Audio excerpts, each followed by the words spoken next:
وہ رہے اور وہ ایجنڈا سیٹ کرتے رہے میڈیا کے لیے اور پاکستان کی سیاست کے لیے، اور اب تک وہ کامیابی سے یہ سب کچھ کرتے آئے۔ اب مسئلہ یہ ہے کہ نظریات، اصول اور بیانیے میں ایک بنیادی فرق یہی ہے کہ اصول آپ روز نہ بناتے ہیں نہ تبدیل کرتے ہیں۔ آپ ایک اصولی موقف لیتے ہیں اور پھر دہائیوں تک اس کے اوپر کھڑے ہو کے سیاست کرتے ہیں۔ آپ ایک نظریہ کو اختیار کرتے ہیں اپنے لیے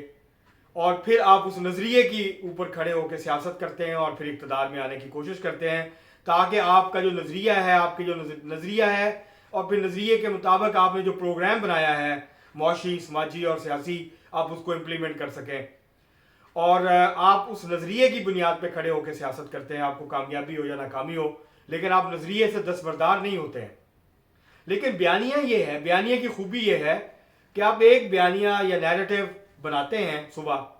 شام کو آپ کو لگتا ہے کہ نہیں یار یہ کچھ چلا نہیں ہے، یہ اس میں مزہ نہیں آیا ہے،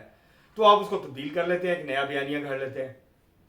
تو یہ ہماری جو سیاست ہے اس وقت، یہ نظریات کے گرد نہیں چل رہی، یہ نظریات اور اصولوں پہ مبنی نہیں ہے، یہ بیانیے کے اوپر مبنی ہے، یہ موقع پرستی کے اوپر مبنی ہے، اور یہ طاقت کا ننگا کھیل ہے جس کا دیکھیں نا، سیاست بیسکلی آپ سیاسی جماعت بناتے ہیں، آپ سیاست میں آتے ہیں، آپ سیاست کرتے ہیں، اس کا مقصد ہی اختیار اور طاقت کا حصول ہے، تاکہ آپ اپنے نظریات، اپنا پروگرام، آپ کا جو ویژن ہے، آپ اس کو امپلیمنٹ کر سکیں، آپ نے جو لوگوں کے لیے کرنا ہے وہ آپ کر سکیں۔ وہ آپ نہیں کر سکتے جب تک آپ اقتدار میں نہیں آئیں گے۔ تو ہر سیاسی جماعت، خواہ وہ ایک آدمی کی ہو، تانگا پارٹی ہو یا بڑی عوامی سیاسی پارٹی ہو، اس کو بنانے کا مقصد یا اس کی جو سیاست کا محور ہے وہ طاقت کا حصول ہوتا ہے۔ لیکن طاقت کے حصول کی جو سیاست ہے وہ دو بنیادوں پہ ہوتی ہے، اس کی دو بنیادیں، ایک تو یہ ہے کہ آپ اصول، نظریے کی بنیاد پہ سیاست کرتے ہیں اور آپ اپنے اصول اور جو نظریہ ہوتا ہے اس کو مقدم رکھتے ہیں، اس کے لیے لڑتے ہیں، اس پہ کھڑے رہتے ہیں، ڈٹے رہتے ہیں، اور آپ موقع پرستی نہیں کرتے، آپ چھوٹی چھوٹی جو سیاسی مفادات ہیں اس کے لیے اپنا موقف تبدیل نہیں کرتے، یو ٹرنز نہیں لیتے بار بار۔ اور دوسری جو اس کا طریقہ ہے یا بنیاد ہے وہ یہ ہے کہ آپ کی سیاست کا محور اور مرکز محض طاقت کا حصول ہوتا ہے، اس کے لیے آپ اپنا ہر اصول، ہر نظریہ، ہر جو آپ کا جو موقف ہے اس کو آپ قربان کرنے کے لیے ہر وقت تیار رہتے ہیں، آپ ہر وقت موقع پرستی کے لیے تیار رہتے ہیں، آپ ہر وقت اس چیز کے لیے تیار رہتے ہیں کہ اگر آپ کو کہیں سے دروازہ کھلتا ہوا نظر آئے گا تو آپ کوئی بھی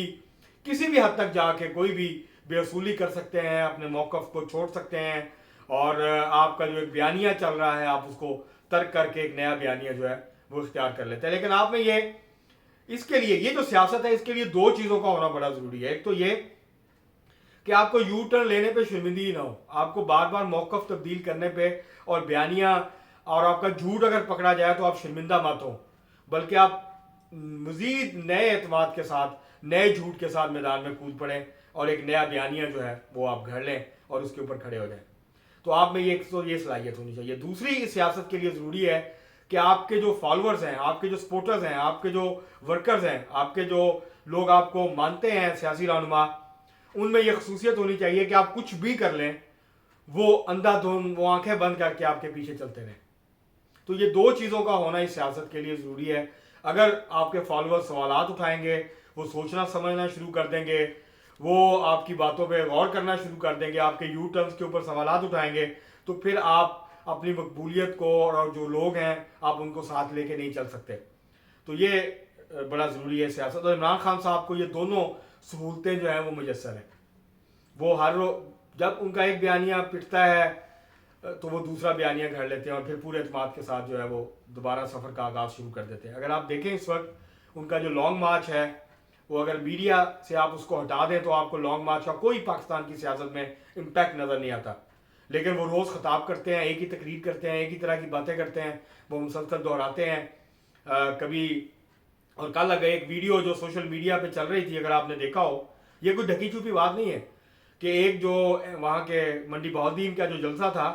وہاں پہ خواتین کو لایا گیا پیسے دے کے، اور جو وہاں کے اعجاز چودھری ایم این اے ہیں تحریک انصاف کے، ان کے جو پی اے ہیں وہ پیسے تقسیم کر رہے ہیں سر عام، اور وہ 2,000 روپیہ خواتین کو دے رہے ہیں، اور ظاہر ہے وہ ٹرانسپورٹ کے نام پہ دیے جاتے ہیں، لیکن لوگوں کو، خواتین کو لایا گیا۔ اور اس طرح سے یہ پی ٹی آئی نہیں، بہت کافی ساری جماعتیں جو ہیں وہ یہ کام کرتی ہیں، وہ پیسے دے کے خواتین کو اور لوگوں کو لے کے آتی ہیں اپنے جلسوں کی رونق بڑھانے کے لیے۔ تو یہ اس وقت جو پاکستان کی جو اس وقت سیاست ہے، اس میں اصول اور نظریے کے علاوہ سب کچھ ہے. اس میں جھوٹ ہے، اس میں مکر ہے، اس میں فریب ہے، اس میں دھوکہ دہی ہے، اس میں جانتے بوجھتے جو ہے وہ جھوٹ بولنا ہے، سب کچھ ہے اس کے اندر، سب کچھ ہے. سازشیں ہیں، اس کے اندر الزامات کی بھرمار ہے، سب کچھ ہے. مگر آپ کو اصول اور نظریہ کہیں نہیں ملے گا اس وقت جو سیاست ہو رہی ہے. اور خان صاحب کی خاص طور پہ جو سیاست ہے اس کا تو یہ ترہ امتیاز ہے. تو ناظرین، یہ جو ساری سچویشن ہے، جس طرح کی سیاست عمران خان صاحب نے پچھلے کچھ سالوں سے متعارف کروائی ہے، اب وہ سیاست یہاں تک آ گئی ہے کہ عمران خان صاحب کو اپنے زخم ٹانگ کے کھول کے اس کی ویڈیو جاری کر کے لوگوں کو یہ یقین دلانا پڑ رہا ہے کہ وہ واقعی ان کو زخم آئے ہیں، ان کے زخم ہیں، ان کو گولی لگی ہے. ورنہ بہت سارے لوگ سوالات اٹھا رہے تھے، اور جب سے انہوں نے یہ ویڈیو ریلیز کی ہے تو اس کے اوپر اب ایک نئی بحث سوشل میڈیا کے اوپر چھڑ گئی ہے. اس کے اوپر پھر کسی ویلاگ میں بات کریں گے. لیکن اس سے آپ اندازہ کر سکتے ہیں کہ جو تقسیم ہے، جو نفرت ہے، جو ایک دوسرے کی مخالفت ہے، اس میں اس حد تک چلے گئے ہیں کہ اب جو ہے وہ اگر آپ سچ بھی بول رہے ہوں تو لوگ اس کے اوپر یقین نہیں کرتے بلکہ سوالات اٹھاتے ہیں. اور یہ جو معاملہ ہے، اس کو بہت زیادہ تقویت جو ہے وہ خود عمران خان صاحب نے دی. آج کے لیے اتنا ہی. بہت شکریہ.